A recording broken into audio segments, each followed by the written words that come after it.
Welcome, my name is Vince Ritchie and I'll be giving this lecture on technical writing. It's really great to be here at the University of Tokyo. I'm a lecturer here at the Center for Innovation in Engineering Education, and our course today will be covering technical writing for engineers and scientists. A little bit about my background. I'm an essay counselor, admissions coach. I've been working here in Tokyo for mostly Japanese clients since 2002. I also have clients in other locations around the world. My clients are applying to graduate schools and they need to write essays and pass interviews. I've been teaching writing for 20 years. I've taught writing, how to write essays. I've taught this subject to everyone from middle school students to high school students. Now in college, I'm teaching here, and also I work privately with individuals who are professionals. So I love teaching writing. I love helping people express themselves better, and I hope you'll find this lesson today valuable and interesting. The purpose for today is to learn how to write for peers from a different academic discipline. In part one, I'm going to be giving some summaries and examples from this textbook. This is published by Kaplan, which is a major educational publisher. This subject is technical writing, and I read this book in order to get a general sense of what some of the experts, the authors of this book, say is important to remember about technical writing, and I think it's a very good general textbook. The good news is you don't have to buy or read this book because I've summarized it for you, although if you're interested, please check the course website for this page, which I'll show the link later. And I've included a link to an online version of this book that someone has uploaded into Google Books so that you can skim the book and read the book as you like without having to purchase it, which is very nice. In chapter 1 of the book, the authors define what technical writing is. Essentially, to give you the brief summary, technical writing is writing that is designed to convey complex information to a specific audience. Good technical writing is accurate, clear, and concise. Let's talk first about accuracy. The following phrase is not accurate. Increasing the temperature caused a large change in the reaction rate. It's a vague sentence. Here's a better example. Instead, I encourage you to write a sentence like this one. Increasing the temperature by 10 degrees Celsius doubled the reaction rate. You can see in this second sentence there's actual numbers and data, and if somebody wanted to try to recreate these results, they could do so with the information you've included. So it's a detailed and accurate sentence. It's much better. As for clarity, clarity is critical. If a report does not contain clear information, the reader cannot understand, believe, or care. These are the three questions that any reader needs to answer as she reads your paper. First of all, she's asking herself, do I understand what is being written? Second, she needs to understand if she needs to believe what is being written. And finally, if she can understand and believe it, does she care? If a reader can answer these three questions affirmatively, yes, I understand, yes, I believe, and yes, I care, then it's much more likely that she will remember and be able to use the information that you have spent so much time writing down. Our third point is conciseness. This just means keep it short. Here's some examples. Both of these phrases could be shorter. You don't need to say end result. You can't have a result at the beginning. Therefore, you can delete the word end and simply say result. The second example is similar. One need not write future plans because, well, it's impossible to plan in the past. Therefore, plans, by definition, relate to the future. So you can cut the word count in both of these phrases by 50%. In these cases, and in many cases, one word is better than two. Here's a graphic that I like to demonstrate the concept of when in doubt, leave it out. It's better to edit and cut down one's words. For my admissions counseling clients, they face strict word limits in the essays that they write. So cutting words is essential. For all of you engineers and scientists who are seeking to be published in journals or present at conferences, there are also often strict word limits for the proposals that you're writing. So ending up with fewer words is always better, as long as your information is accurate, clear, and concise. Chapter 2 of the Kaplan book covers 3 critical factors, 3 sections, 3 letters. I've created this nifty 3-letter memory device to help you remember these 3 points, and they are PAC, which stand for purpose, audience, and context. Let's talk first about purpose. Purpose essentially answers the question, what is your ultimate goal? Why are you spending time to write something?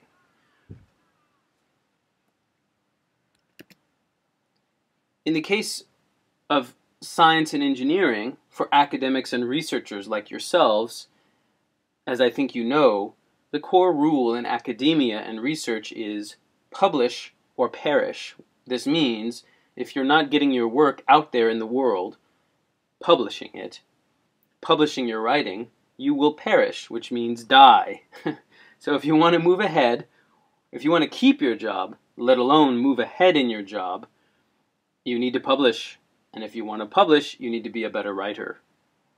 In today's class, your purpose is to explain your research to someone from a different academic field. In other words, a non-expert. So that's our purpose today. Second, in the 3-letter issue concept, is A, audience. Audience refers to your intended readers. Who are you writing for? If you're aware of this, you're much more likely to be successful. You should use different language when addressing a technical expert as opposed to an audience that has limited knowledge. And again, in the case of today's class, I will intentionally be getting you into groups with non-experts, people outside of your field. And I believe in general, it's better to write for non-experts, unless you know for a fact that the reader is an expert in your field. For example, if you're writing something for your professor, of course, he or she is a technical expert in your field, and you can use all the technical words you like, because you have a common language and you're using common words. But in the case of getting published, not every single person who reads a journal is an expert in your field, and you should use more general words. Detailed words and precise words, but words that could be understood by the general reader. That's what we'll be learning how to do today when we get into groups. As the second question to ask yourself when it comes to the audience is, what do you expect the audience members will do with the information that you're presenting to them? And again, make sure you're considering their knowledge level. Finally, PAC, the 3rd letter C, stands for context. And context determines how the reader or listener will receive and interpret your message. If you know your context, it helps you determine what format is appropriate and how you should approach your subject. Finally, as a warning, please remember that if the audience cannot understand or use the information that you are presenting, the writer, meaning you, has failed. That's what failure looks like. I feel that way sometimes in the morning before I've had coffee.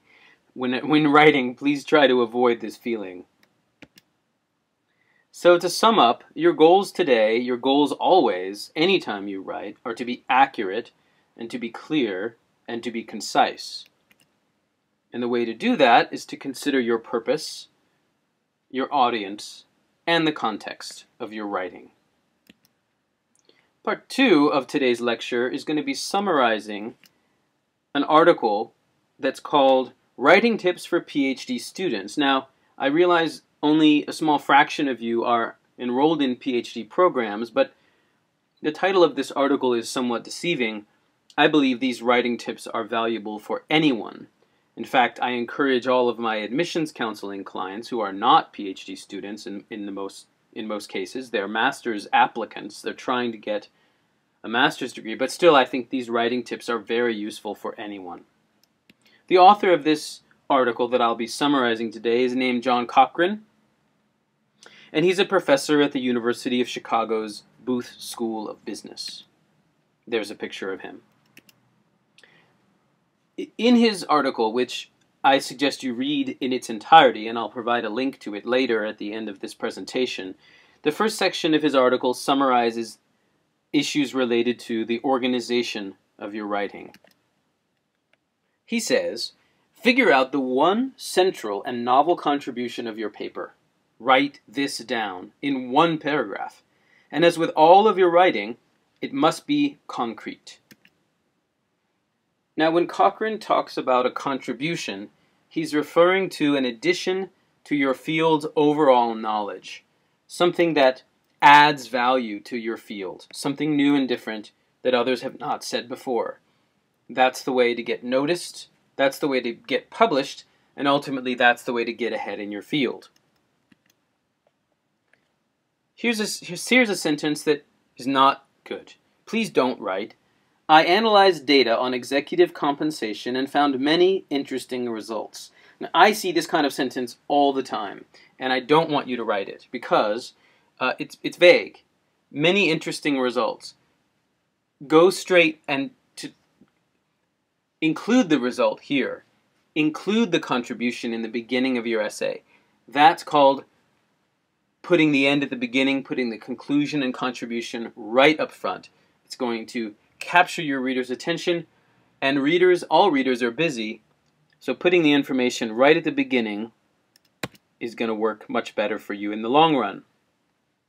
So you want to explain your central results. Here's an example. This is a long sentence, and I apologize, it's from the field of economics, which most of you are not in economics, but it's a good sentence because it's specific enough and detailed enough, but it includes jargon, but not too much jargon. I think it includes just enough specific and technical language to be precise without overwhelming a general reader such as me or you. So here's the sentence. For example, Fama and French, who are two very famous economists, in 1992 start their abstract with the following sentence. Two easily measured variables, size and book-to-market equity, combine to capture the cross-sectional variation in average stock returns associated with market beta, size, leverage, book-to-market equity, and earnings price ratios. Here's the sentence all together. Let's break it down. We have two variables, which are size and book-to-market equity. Those are the variables. And what do those variables do? They combine to capture. So two very good verbs there, combine to capture, and then here's what they capture, cross-sectional variation. So we have two variables combining to capture variation, cross-sectional variation.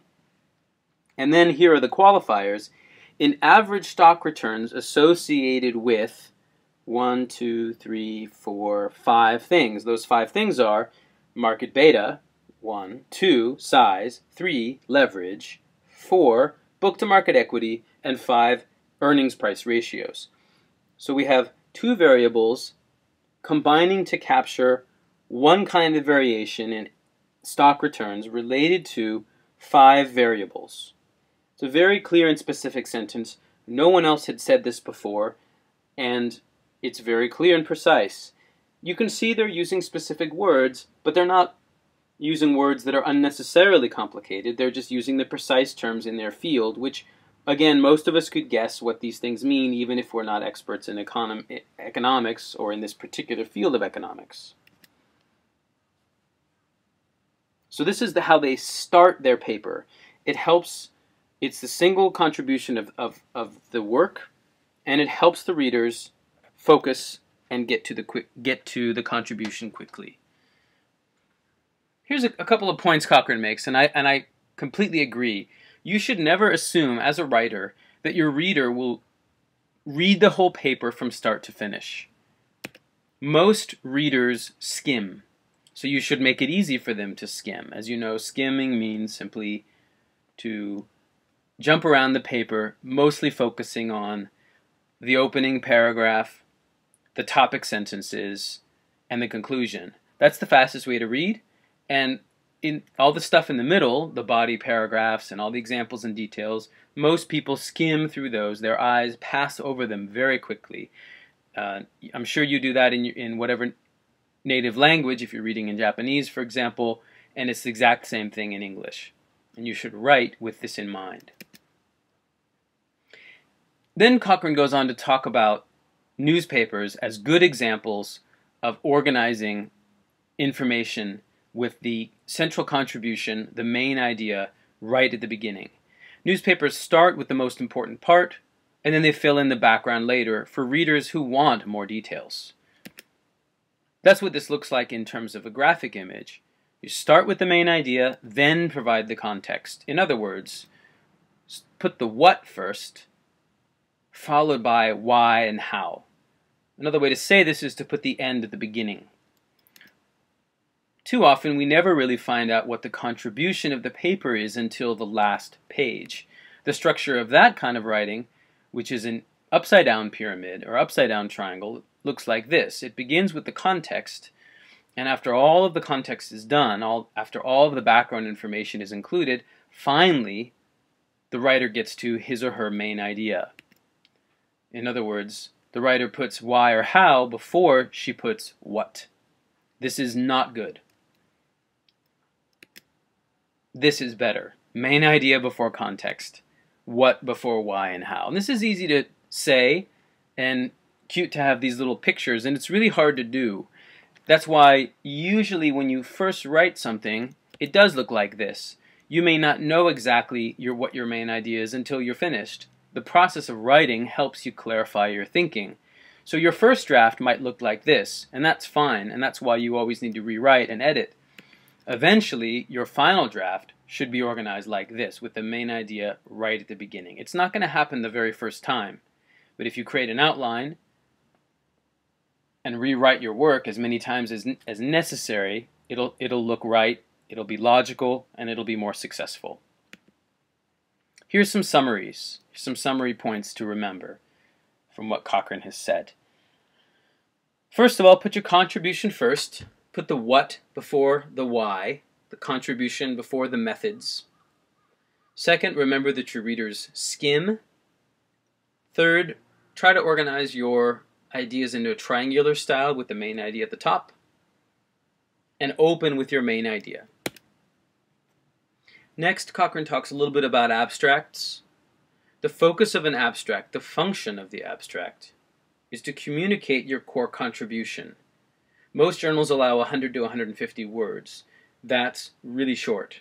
So again, it's going to require a lot of writing and rewriting and editing to get your abstract down to the required length.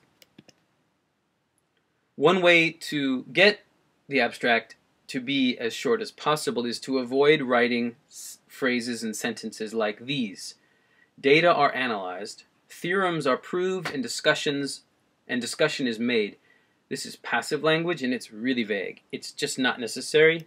It's obvious. It adds no value at all. Don't write these kinds of phrases. Again, you're going to write them in the first draft. Make sure you take them out in your final draft. Cochrane then goes on to talk about introductions. As with everything, you should start your introduction with your major contribution. Don't just state your conclusion. My results show that the pecking order theory is rejected.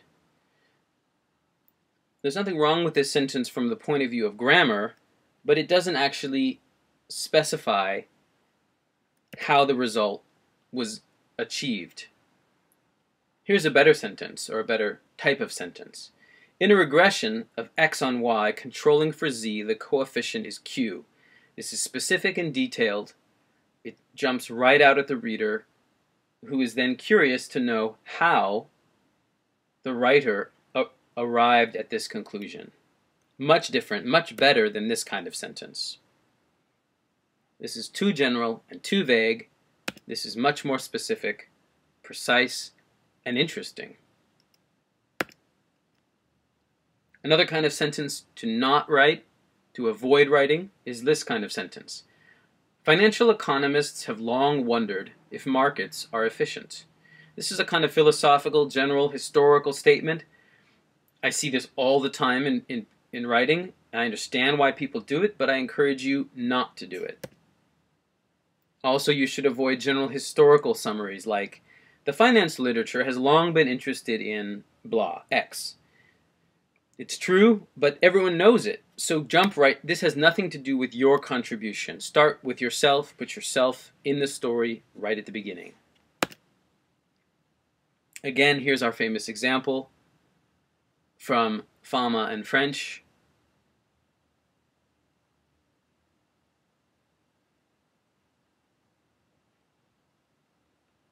Great sentence.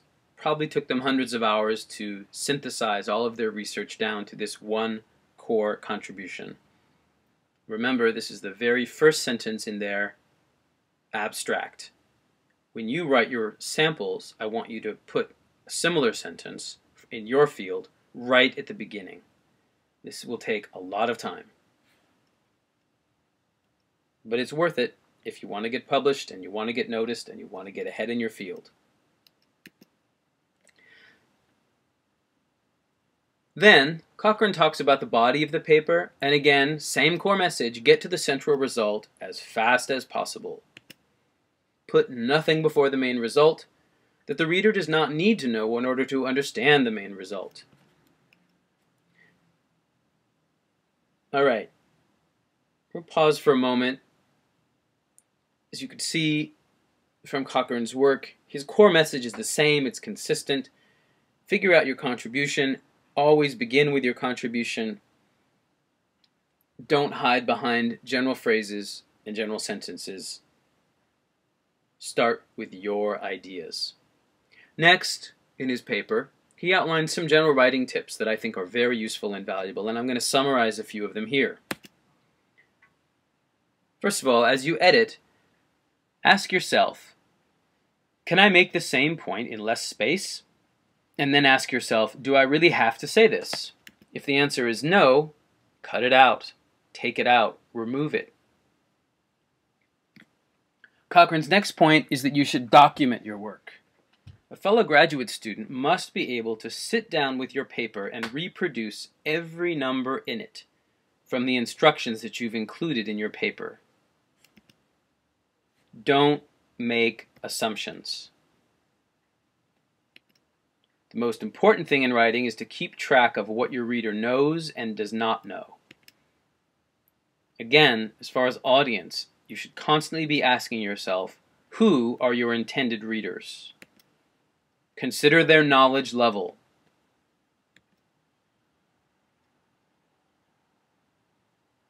Cochrane's next point is to use active tense, not passive. The following phrases are passive, and I don't like them. Neither does Cochrane, and most editors and journal publishers don't either. It is assumed that x equals 3. Who is doing the assuming? There's no subject in the sentence. The next, same problem. Data were constructed as follows. By whom? You can use I. This is a controversial point, but I feel, and Cochrane and others agree, that if you're summarizing your own research, you can say I. If you're working in a lab, or if you're the authors of the sample paper that Cochrane includes, Mr. Fama and Mr. French, you could say we. But if it's really just your research that you're summarizing, there is absolutely nothing wrong with using the personal pronoun I. The best way to find and fix passive voice is to look for examples of is and are. You can use the find function in Microsoft Word or any editing software that you're using, any word processing software. Find is and are, and very often those are signifiers, indicators that you're using passive voice. Replace is an R with actual power verbs, like we can see in Fama in French, like combine, right? Power verb is a verb that carries action. If you're interested in power verbs, I put some links in our course website, and you can also simply go to the internet and search for the phrase power verbs, and you'll see hundreds of good examples and how to use them.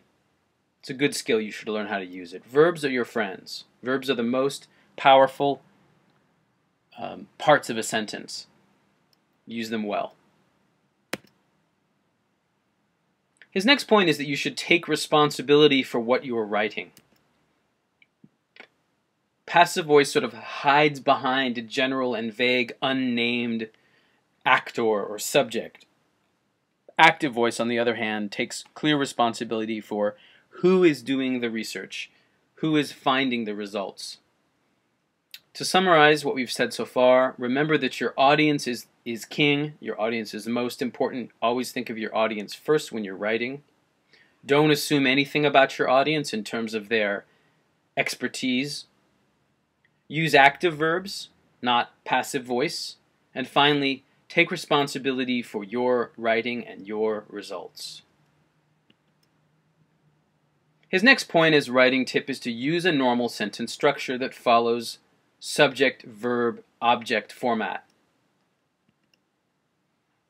This sentence does not use subject, verb, object.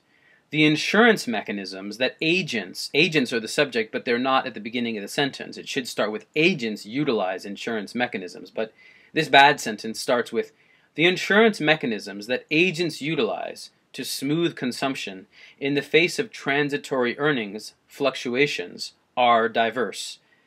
Diverse is the qualifier. It comes at the very end of the sentence. It's a weak, imprecise, wordy sentence that could be replaced with this one. People, right, the subject, use, followed by a verb, people use a variety of insurance mechanisms to smooth consumption. A sentence is not perfect because it has a variety of insurance mechanisms. The following sentence presumably will tell us what some of those insurance mechanisms are.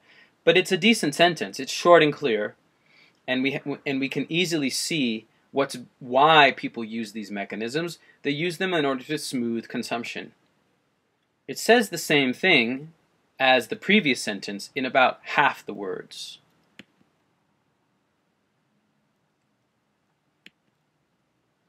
Finally, at the conclusion of his long paper, which I definitely encourage you to read in its entirety, Cochrane concludes with the following advice. He says, be a writer. Research papers are essays. Spend at least 50% of any project on writing. Next, pay attention to the writing in the papers that you read. I've included, later on, you'll see some links to great online journals.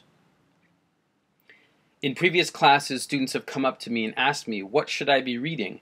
Newspapers are fine to read, but I actually think you should be reading journals in your field. Read them, notice sentences and phrases that you like, notice the style that those authors use, and eventually make that style your own. Most of all, learn to write. Writing takes practice. So I would say you should read everything you can, especially journals in your field. Write something every single day in English. And if you really want to become an excellent writer, you should reference some style guides. Here are some that I like. The first one, the Classic Style Guide, was written by two guys whose names are Strunk and White. And the name of their book is The Elements of Style. This is the Classic Style Guide. This is what it looks like. It's a bestseller. It's easy to find at any good English language bookstore or Amazon, anywhere you can order this book, probably used and quite cheap because millions and millions of versions of this book are out in the world right now. You should get a copy, keep it near you, and review it and use it. Another one that's, I think, a general guide for nonfiction writing, which includes technical writing in science and engineering fields, is written by a guy named William Zinsser, and it's called On Writing Well. More than 1 million copies sold. I'm not sure I'm pronouncing his name correctly. I think it's Zinsser. 25th anniversary edition, The Classic Guide to Writing Nonfiction. Again, easy to find. Pick up a copy and keep it near you. Great, clear, useful advice. To sum up, become a writer. Notice the tone and create your own. And here's an image of a guy who's a hero of mine. I think you hopefully know this guy. Jimi Hendrix completely redefined guitar in rock music. I'm a musician, so I think a lot about music. My point here about Hendrix is I saw some interviews with some of his associates. Unfortunately, he's no longer with us, but his associates and colleagues would talk about Hendrix that if he was out at a concert or listening to the radio or anywhere that there was music playing, he never dismissed the music he heard, even if it wasn't his style or his preference. He always found something useful in whatever music was playing near him, and he borrowed it. He took what was good in any music he could hear and eventually created his own completely unique and original style, which changed rock music as we know it and changed the way anyone who plays guitar thinks about the guitar and how to play it. Completely original and amazing guy. Alright, some next steps after today's class. I'd like you to review these slides. They're online. This video, which you're probably watching right now, can be seen at that link, which is my course webpage. The next link, number 2, is a quick link, an abbreviated URL that'll take you directly to Professor Cochran's article. If you go to that link, it'll automatically download a document, a PDF file, onto your computer, which you can then print and read. I think it's a great article, worth reading. And finally, I created this third link, which is a link of links. If you go to this link, you'll find a bunch of journals, science journals. The links are captured using Twitter, which is a tool that you've all heard of that I use for my main business. I created a special account just for this class so that you can find and read excellent journals online without having to spend much money. And again, find a journal that's in your field and read the articles that get published. Borrow phrases and styles, and again, make your own style just like Jimi Hendrix did. Alright, today for the rest of the class we're going to be getting into groups and going through a peer review exercise. You're going to share your papers with each other and just a few pointers on how to be effective in a peer review context. First of all, when you should always be respectful. Even if someone's writing is not perfect, or if it's even far from perfect, if it's bad, try to find a way to give constructive feedback in a respectful way. Use I statements. What I mean by that is, rather than saying this paper is bad, say, I had a hard time understanding this part of your paper. Use the subject I when giving your opinion. And offer suggestions, not commands. Don't say you must change this, but simply say I suggest you might want to consider changing this for this reason. Provide a reader's point of view. This is the way to give constructive feedback. Again, you're reminding the writer about the concerns and issues that his audience is facing, so that the writer can remember the readers, the audience, when writing, and use styles and structures and formats and words and vocabulary that the readers will be able to understand and use. Phrase your comments clearly and carefully, and make comments that are constructive and specific. Here's an example. The phrase at the top, I think, is not helpful in a peer review context. The reader writes, "This paper is confusing. It keeps saying the same things over and over again." That's not very helpful, because it sounds like you're saying that the entire paper is confusing. It may be, but if I'm the writer, I'm not sure how to use your feedback to improve my paper. So instead, try to say or write comments like the one at the bottom.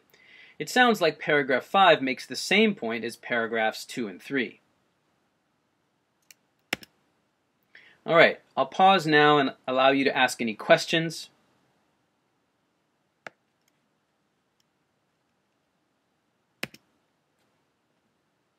Great, we're at the end of today's presentation. That was just over 35 minutes. And I want to thank you for your time and attention today. And if you'd like more writing tips, please go to the URL at the bottom of the screen. Tech Writing Todai, which for those of you watching on the internet, Todai is an abbreviated way to say University of Tokyo, where this course was originally presented and offered, .blogspot.com. Thanks very much, and good luck to you.